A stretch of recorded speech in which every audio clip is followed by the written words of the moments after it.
Hello my dear memory athletes. आधीच्या व्हिडिओमध्ये आपण स्पीड नंबर्स म्हणजे नक्की काय, स्पीड नंबर्स कसे चेक केले जातात, त्याचे सर्वच्या सर्व 9 रूल्स आणि मेमरी चॅम्पियनशिपमध्ये हा खेळ कसा खेळवला जातो याची माहिती घेतली आहे. तुम्ही जर का थेट या व्हिडिओपर्यंत पोहोचला असाल, तर आधीच्या व्हिडिओची लिंक मी तुमच्यासाठी डिस्क्रिप्शन बॉक्समध्ये दिलेली आहे. आजच्या व्हिडिओमध्ये मी तुम्हाला स्पीड नंबर्स कसे लक्षात ठेवायचे हे शिकवून लगेचच तुमची एक परीक्षा सुद्धा घेणार आहे. आणि रिकॉल पेपर सबमिट करायच्या आधी कोणत्या गोष्टींची काळजी घ्यायची, चॅम्पियनशिपमध्ये वेळेचं नियोजन कसं करायचं, अशा काही महत्त्वाच्या टिप्स सुद्धा मी तुम्हाला देणार आहे.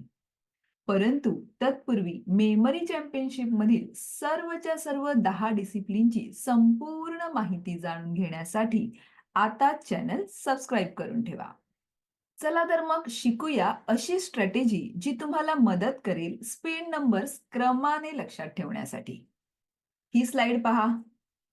आता जर का मी तुम्हाला सांगितलं की या स्लाइडवर दिसणारे हे सर्व नंबर्स तुम्हाला लक्षात ठेवायचे आहेत, तर तुमच्यापैकी 95% लोक काय करतील?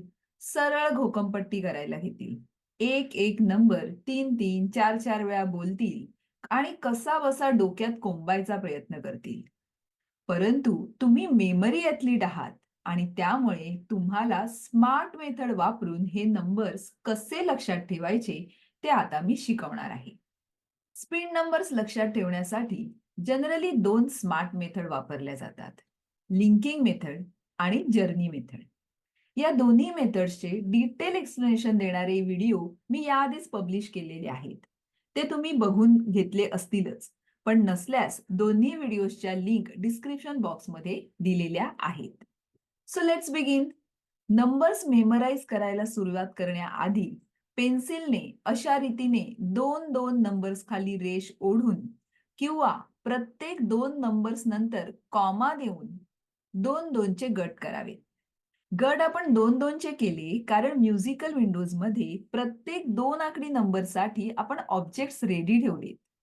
समजा तुम्ही 3 आकडी नंबरसाठी ऑब्जेक्ट रेडी ठेवले असतील, तर प्रत्येक 3 नंबर्स नंतर कॉमा द्या. गट करायचं अजून एक कारण म्हणजे गट केल्यामुळे रिव्हिजन करताना सुद्धा गोंधळ होत नाही. तर आता प्रथम लिंकिंग मेथडने हे पहिले 20 नंबर्स कसे लक्षात ठेवायचे ते आपण पाहूया. हे नंबर सहज लक्षात ठेवण्यासाठी या नंबर्सचं आपल्याला शब्दात रूपांतर करावं लागेल. आणि मला खात्री आहे की या आधीचा म्युझिकल विंडोजचा व्हिडिओ बघून तुम्ही तुमचे नंबर कन्व्हर्जन्स रेडी करून ठेवलेत. तरी सुद्धा आता फक्त या एवढ्या नंबर पुरतं मी तुम्हाला नंबर कन्व्हर्जन्स पुन्हा करून देणार आहे. सो पुन्हा एकदा नीट समजून घ्या. सो पहिला नंबर आहे 79. सो 7 म्हणजे एन आणि 9 म्हणजे टी आणि एन आणि टी या 2 लेटर्स वरनं शब्द आपण बनवू शकतो नेट. पुढचा नंबर आहे 82. 82 मधल्या 8 म्हणजे बी, 2 म्हणजे आर आणि बी आणि आर वरून शब्द आपण बनवू शकतो बेअर. पुढचे 2 नंबर्स आहेत 0 आणि 0 आणि 0 म्हणजे एल. सो 2 एल ला घेऊन आपण शब्द बनवू शकतो लॉली. पुढचे 2 नंबर्स आहेत 2 आणि 2. सो 2 म्हणजे आर आणि 2 आर मिळून शब्द बनतो रोरी. रोरी हा बांगड्यांचा एक प्रकार आहे जो राजस्थानमध्ये फेमस आहे. सो माझ्यासाठी आर आर म्हणजे रोरी. तुम्हाला अजून एखादा शब्द सुचत असेल तर तुम्ही तो शब्द, तो ऑब्जेक्ट घेऊ शकता. पुढचा नंबर आहे 49. 49 मधला 4 म्हणजे एम आणि 9 म्हणजे टी आणि एम आणि टी या लेटर्स पासून शब्द बनतोय मॅट. पुढचे नंबर बघूया. पुढील नंबर आहे 81. 81 मधला 8 म्हणजे बी, 1 म्हणजे एस आणि बी आणि एस पासून शब्द बनतोय बस. पुढचा नंबर आहे 50. 50 मधल्या 5 म्हणजे पी, 0 म्हणजे एल आणि पी आणि एल पासून शब्द बनतोय पोलो. पुन्हा एकदा 81 आलेला आहे. 81 म्हणजे बस आपण ऑलरेडी केलेला आहे. त्याच्यानंतर नंबर आहे 23. 23. 23 मधला 2 म्हणजे आर, 3 म्हणजे जी. सो आर आणि जी पासून शब्द बनतोय रग. आणि आता पुन्हा एकदा 81 आलेला आहे. 81 म्हणजे बस. तुम्ही हे नंबर्स नीट बघितले तर यात बघा नंबर 81 चं 3 वेळा रिपिटेशन झालेलं आहे. असं रिपिटेशन अदल्या-मधल्या एखाद्या रो मध्ये होऊ शकतं. हे तुम्हाला माहिती असावं व अशा वेळेला लिंकिंग कसं करावं हेही तुम्हाला कळावं म्हणून मी स्पेशली हीच मेमरायझेशन शीट निवडली आहे. तर आता आपण पाहूया की हे नंबर्स म्हणजे आता आपण बनवलेले नंबर कन्व्हर्जन्स लक्षात कसे ठेवायचे. आणि ते लक्षात ठेवण्यासाठी आपण लिंकिंग मेथड वापरणार आहोत. चला तर मग तुम्हाला सहज शक्य असेल तर डोळे मिटून घ्या आणि मी ज्या ॲक्शन तुम्हाला सांगते, त्या ॲक्शन तुम्ही स्वतः करत आहात किंवा तुमच्या समोर त्या घडत आहेत, असा एक काल्पनिक चित्रपट तुमच्या समोर उभा करा. व्हिज्युअलाइज करा, की चालत असताना तुमच्या अंगावर अचानक खूप मोठी नेट येऊन पडली. काय येऊन पडली? नेट येऊन पडली. आणि तुम्ही दचकलात. नेट कशीबशी अंगावरून काढून, ओढून, गोळा करून तुम्ही ती समोरून धावत येणाऱ्या बेअरवर टाकली. नेट गोळा केली तुम्ही. बघा जरा स्वतःला नेट गोळा करत असताना आणि ती नेट तुम्ही समोरून धावत येणाऱ्या बेअरवर टाकली. बेअर काय करत होता माहितीये? बेअर लॉली खात होता. बेअरला लॉली खाताना बघा. बेअर लॉली खात होता, परंतु लॉली खात असताना लॉलीमधून रोरी बँगल्स खाली पडतायत. बघा बरं, लॉलीमधनं रोरी बँगल्स खाली पडत असताना. हे सर्व रोरी तुम्ही गोळा केल्यात आणि मॅटवर पसरून ठेवल्यात. सर्व रोरी गोळा करा आणि मॅटवर पसरून ठेवा बरं. तेवढ्यात तुम्ही पसरून ठेवत असतानाच मॅटच्या बाजूला बस येऊन उभी राहिली. तर बस येऊन उभी राहिली म्हणून तुम्ही बसमध्ये चढलात. बसमध्ये तुम्ही चढलात आणि बघताय तर काय संपूर्ण बस पोलोच्या गोळ्यांनी खचाखच भरलीये.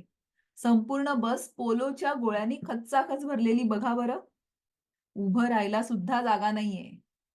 मग तुम्ही काय केलंत? पोलोची एक गोळी तोंडात टाकली आणि चघळत-चघळत खाली उतरलात आणि मागून येणारी दुसरी बस पकडलीत. पहिल्या बसमध्ये चढलात, पोलोने भरली होती म्हणून तुम्ही उतरलात आणि मागून येणारी दुसरी बस पकडलीत.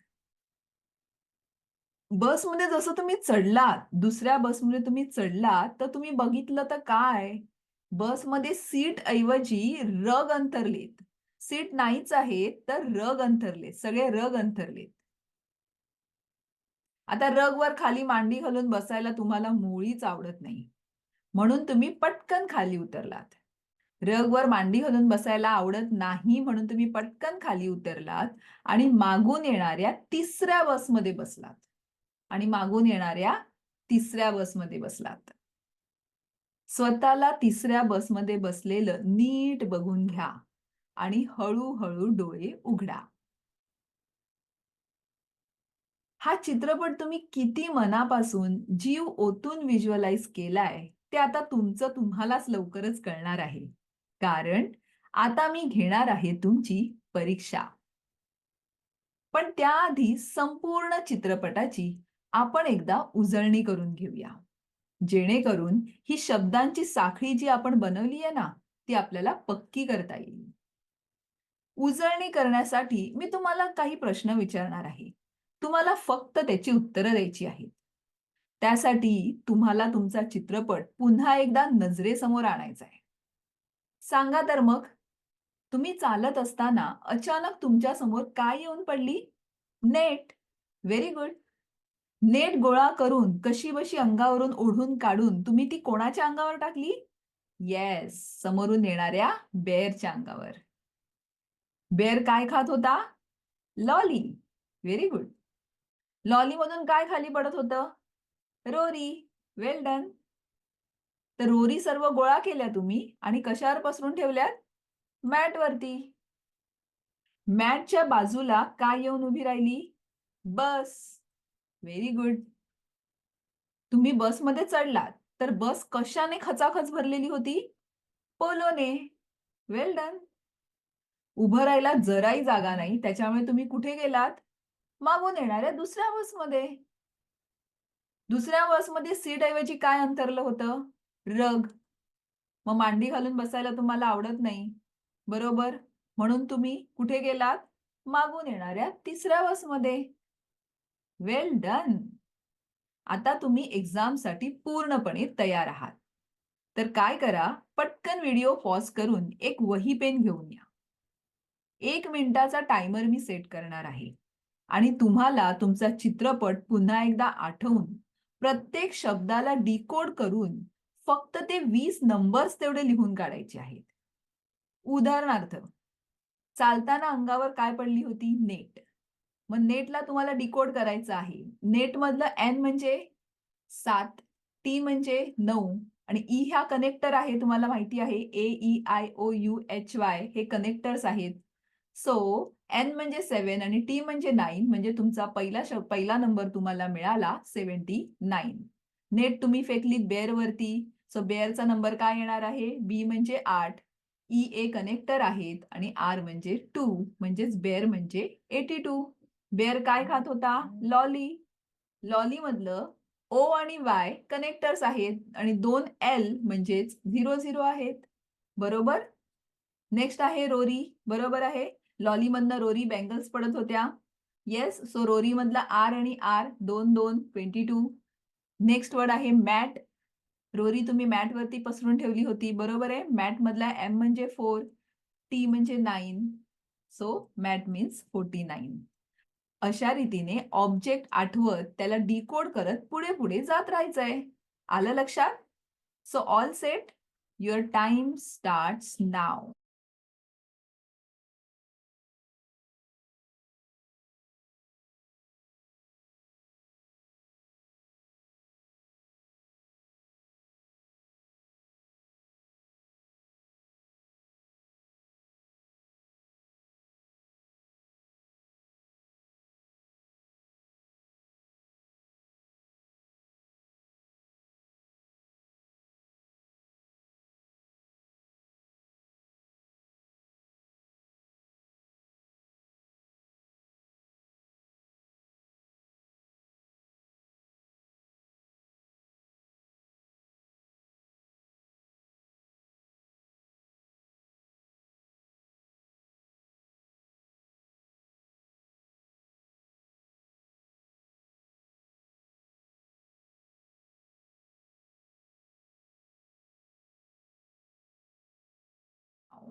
Time up.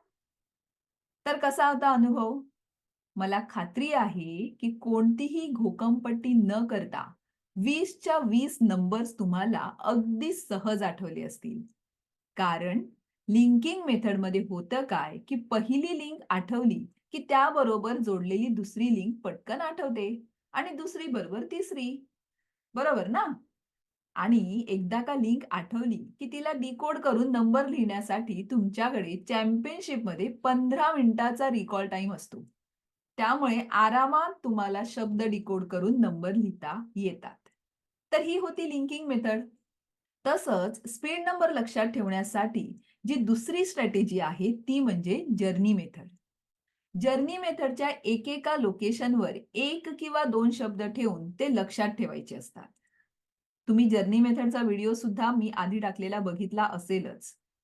आणि जर का तो व्हिडिओ तुम्ही बघितला असेल, तर तुम्हाला हे लोकेशन्स आठवत असतील. बरोबर आहे? पहिलं लोकेशन काय होतं? राउंड लॅम्प, नंतर आहे बेड, नंतर curtain, study lamp, window, plant, dustbin. हे इथे छोटंसं डस्टबिन दिसतंय तुम्हाला? ओके. त्याच्यानंतर आहे कॉम्प्युटर, त्याच्यानंतर आहेत फाइल्स, त्याच्यानंतर आहे डोअर. आता या लोकेशन्स बरोबर उरलेले 20 नंबर्स आपण लक्षात ठेवायचे. आणि त्यासाठी आधी आपल्याला या नंबर्सचं रूपांतर शब्दात करावं लागेल. बरोबर? सो पुन्हा एकदा हे नंबर कन्व्हर्जन्स मी तुम्हाला इथे करून देणार आहे. म्युझिकल विंडोजचा व्हिडिओ बघून तुम्हाला 1 ते 100 तुमचे संपूर्ण नंबर्स कन्व्हर्जन रेडी ठेवायचं आहेच. ओके? So let's begin.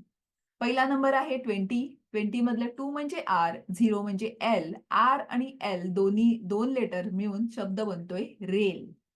पुढचे 2 नंबर्स आहेत 44. 4 म्हणजे एम. सो 2 एम मिळून शब्द बनतोय मोमो. पुढचा नंबर आहे 09 आणि 0 म्हणजे एल, 9 म्हणजे टी, एल टी मिळून शब्द बनतोय लोटा. ओके. त्याच्यानंतर आहे 40. 40 मधला 4 म्हणजे एम, 0 म्हणजे एल, एम आणि एल मिळून शब्द बनतोय मोल. मोल म्हणजे तीळ. गालावरती, एखाद्याच्या हातावरती, पायावरती तीळ असतो. बरोबर आहे? सो मोल. 40 म्हणजे मोल. नेक्स्ट आहे 95. 95 मधला 9 म्हणजे टी आणि 5 म्हणजे पी. सो टी आणि पी मिळून शब्द बनतोय टॉप, भवरा. ओके. पुढील नंबर्स आहेत. पहिला नंबर आहे 56. 56 मधला 5 म्हणजे पी, 6 म्हणजे डी, पी आणि डी मिळून शब्द बनतोय पॅड. पुढील नंबर आहे 74. 74 मधला 7 म्हणजे एन, 4 म्हणजे एम, एन आणि एम मिळून शब्द बनतोय नीम. नंतर आहे 98. 98 मधला 9 म्हणजे टी, 8 म्हणजे बी, टी आणि बी मिळून शब्द बनतोय ट्यूब. नंतर आहे 70. 70 मधला 7 म्हणजे एन, 0 म्हणजे एल. सो एन आणि एल मिळून शब्द आपण घेऊया नेल. नेल म्हणजे खिळा. नेक्स्ट नंबर आहे 74. पुन्हा एकदा 7 म्हणजे एन, 4 म्हणजे एम, एन आणि एम मिळून पुन्हा एकदा आपण घेतो आहे शब्द नीम. ओके. इथे सुद्धा 74 नंबरचं 2 वेळा रिपिटेशन झालेलं आहे. तर हे झाले आपले नंबर कन्व्हर्जन्स. आता आपण जर्नी मेथड वापरून हे शब्द लक्षात ठेवूया. त्यासाठी एकेका लोकेशन बरोबर एक एक ऑब्जेक्ट इमॅजिन करत पुढे पुढे जाऊया. सो पहिलं आपलं लोकेशन आहे राउंड लॅम्प आणि त्याच्याबरोबर आपल्याला पहिला शब्द घ्यायचा आहे rail. Okay. So round lamp आणि रेलचं कनेक्शन तुम्हाला करायचं आहे. तर इमॅजिन करा किंवा व्हिज्युअलाइज करा की राउंड लॅम्प जो आहे ह्याच्यामध्ये रेल रेल अशी गोल गोल फिरते आहे. जस्ट इमॅजिन करा. एकदा इमॅजिन करा आणि पुढे जा. नेक्स्ट आपलं लोकेशन आहे बेड आणि बेड बरोबर आपल्याला लक्षात ठेवायचं आहे मोमो. सो इमॅजिन करा, पहा की संपूर्ण बेडवरती मोमो पसरलेले आहेत.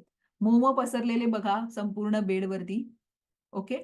नेक्स्ट आपलं लोकेशन आहे कर्टन आणि कर्टन बरोबर आपल्याला लक्षात ठेवायचंय लोटा.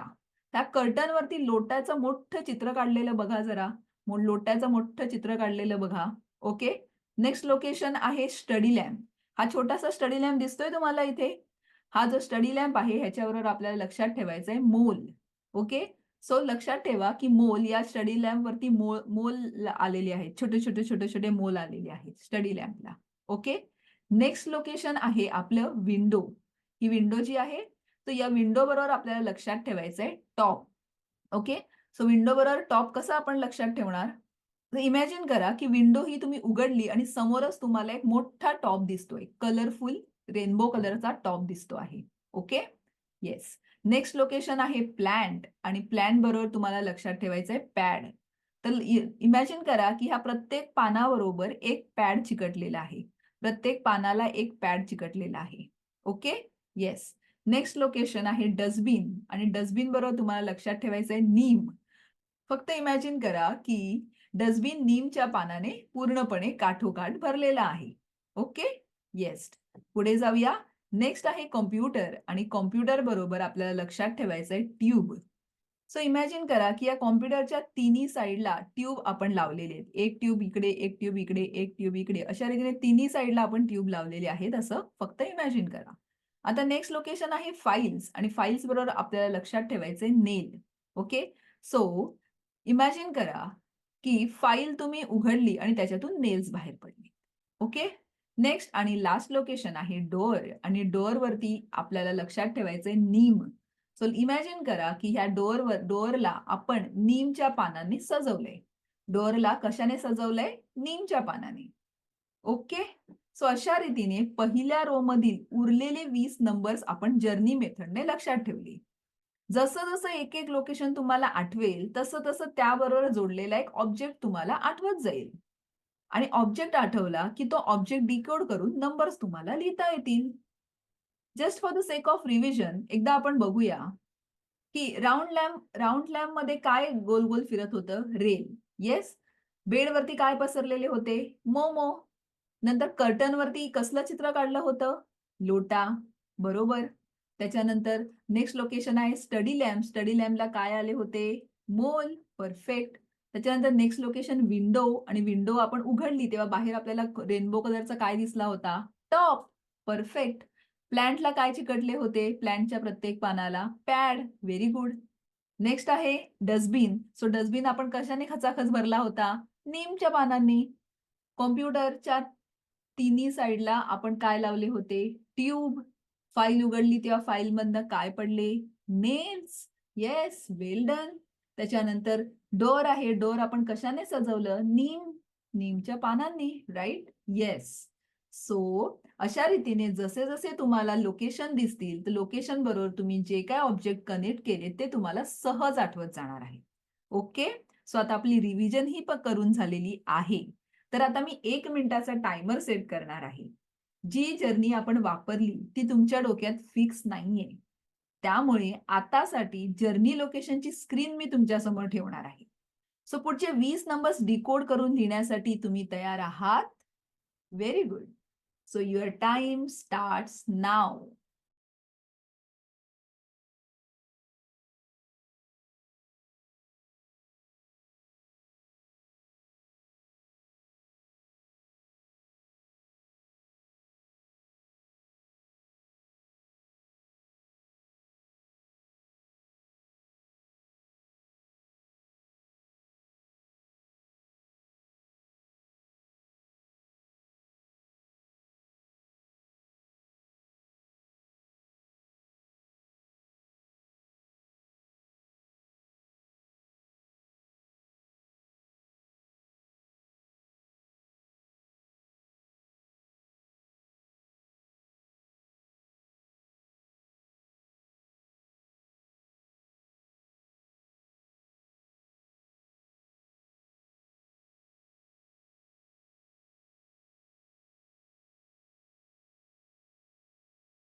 सो कसा होता जर्नी मेथड वापरून नंबर्स लक्षात ठेवायचा एक्सपिरियन्स?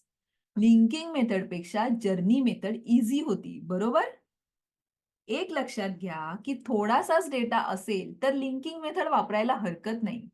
पण खूप मोठा डेटा असेल, तेव्हा मध्येच एखादी लिंक विसरण्याची, गोंधळ होण्याची शक्यता असते. त्यामुळे जर जर्नी रेडी नसेल, तरच आयत्या वेळी लिंकिंग मेथडचा वापर केला तर चालेल. पण लक्षात ठेवा, लिंकिंग मेथडपेक्षा जर्नी मेथड कधीही जास्त विश्वासार्ह. जर्नी मेथडमध्ये ऑब्जेक्ट किंवा असोसिएशन विसरण्याची शक्यता खूपच कमी होते. तुम्ही तयार केलेली जर्नी फक्त तुमच्या डोक्यात फिक्स असली पाहिजे.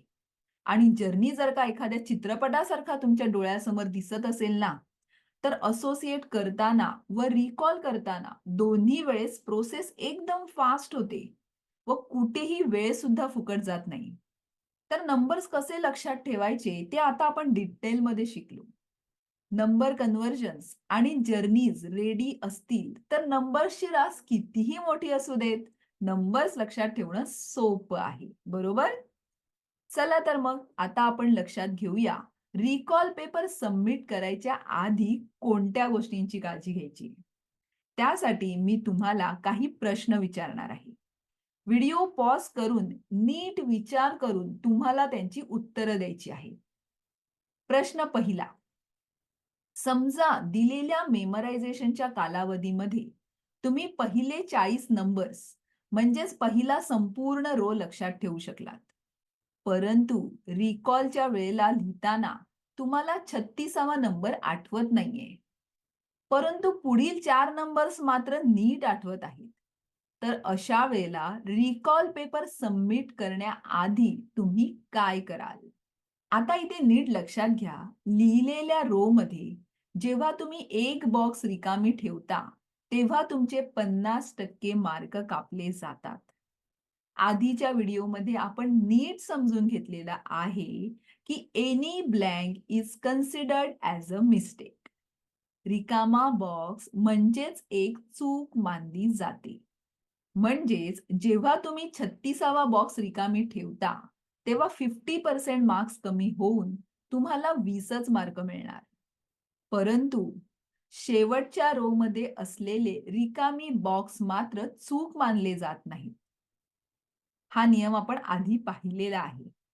अशा वेळेला शेवटचे 4 नंबर जरी आठवत असले, तरी ते न लिहिता फक्त आठवत असलेले 35 नंबर्सच लिहावेत. म्हणजे त्या रोसाठी 35 मार्क तुम्हाला मिळतील. येतंय का तुमच्या लक्षात? जर तुम्ही एक बॉक्स रिकामा ठेवला, तर तुम्हाला 50% मार्क म्हणजेच 20 मार्क मिळाले असते. परंतु शेवटचे 4 नंबर न लिहिल्यामुळे व पहिला रो हाच शेवटचा रो असल्यामुळे तुम्हाला आता 35 मार्क मिळणार आहेत. समजलं? दुसरा प्रश्न. समजा दिलेल्या मेमरायझेशनच्या कालावधीमध्ये तुम्ही पहिले 40 नंबर म्हणजेच पहिला रो पूर्ण लक्षात ठेवू शकलात. परंतु रिकॉलच्या वेळेला लिहिताना तुम्हाला 8वा नंबर आठवत नाहीये. परंतु पुढील 32 नंबर मात्र तुम्हाला नीट आठवत आहेत. अशा वेळेला रिकॉल पेपर सबमिट करण्याआधी तुम्ही काय कराल? आता मात्र 8वा नंबर आठवत नाहीये, म्हणून तुम्ही 7 नंबर लिहून तिथेच थांबलात, तर तुम्हाला 7 मार्क मिळतील. परंतु 8वा नंबर आठवत नसतानाही उरलेले 32 नंबर तुम्ही बरोबर लिहून काढले, तर तुम्हाला 50% मार्क कमी करून 40च्या अर्धे 20 गुण मिळतील. याचाच अर्थ कितवा नंबर तुम्हाला आठवत नाहीये, यावरून तुम्हाला ठरवायचं आहे, की पुढील नंबर लिहायचे की नाही. येतंय लक्षात? प्रश्न तिसरा. समजा तुम्ही 46 नंबर्स लक्षात ठेवले. परंतु लिहिताना तुम्हाला 39वा आणि 40वा नंबर आठवत नाहीये. तर तुम्ही काय कराल? 39वा आणि 40वा नंबर न लिहिल्यामुळे तुम्हाला पहिल्या रो मध्ये 0 मार्क मिळतील. व दुसरा रो हाच शेवटचा रो असल्यामुळे व त्यात 6 नंबर्स बरोबर लिहिल्यामुळे तुम्हाला दुसऱ्या रोचे मात्र 6 मार्क मिळतील. परंतु जर तुम्ही दुसऱ्या रो मधील आठवत असलेले 6 नंबर न लिहिता जर रिकॉल पेपर सबमिट केला, तर मात्र तुम्हाला 38 मार्क मिळतील. येतंय का लक्षात?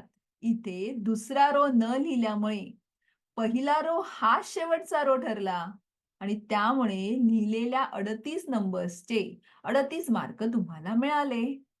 So my dear memory athletes, सांगायचं तात्पर्य एवढंच, की रिकॉल पेपर सबमिट करण्या अगोदर नीट समजून उमजून सबमिट करा व लिहिलेल्या रोसाठी जास्तीत जास्त मार्क मिळतील ह्याची काळजी घ्या.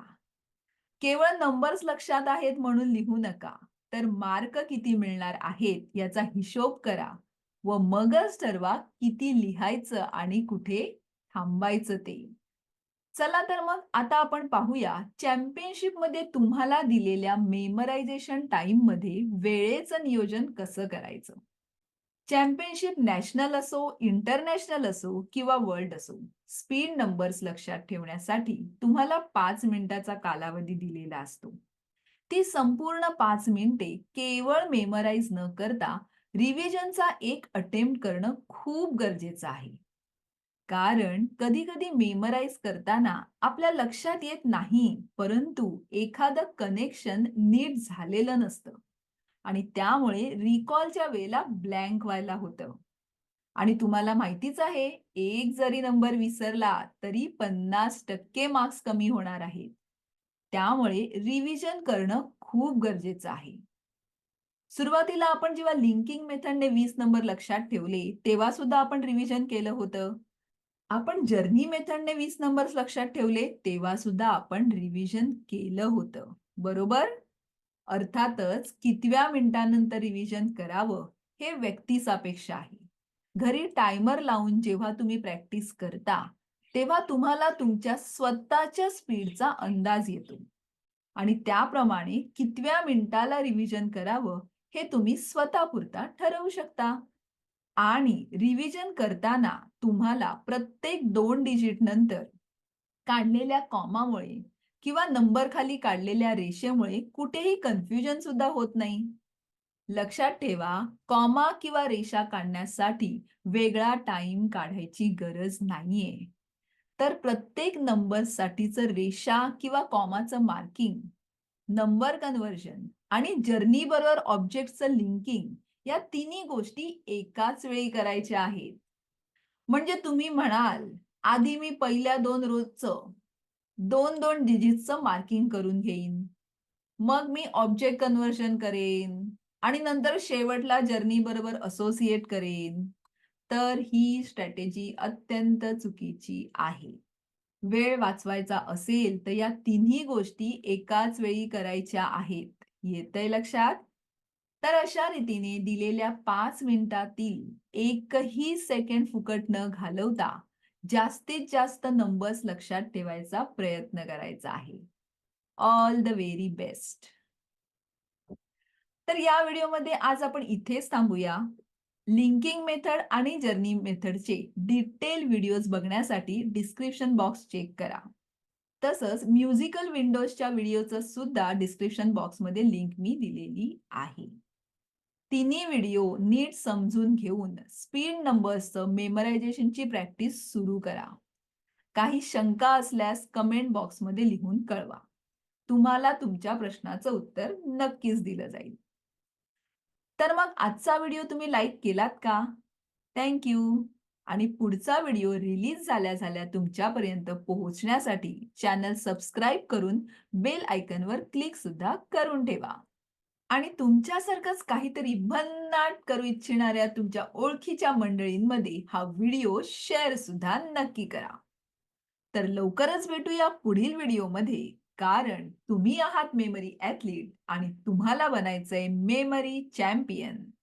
Thank you.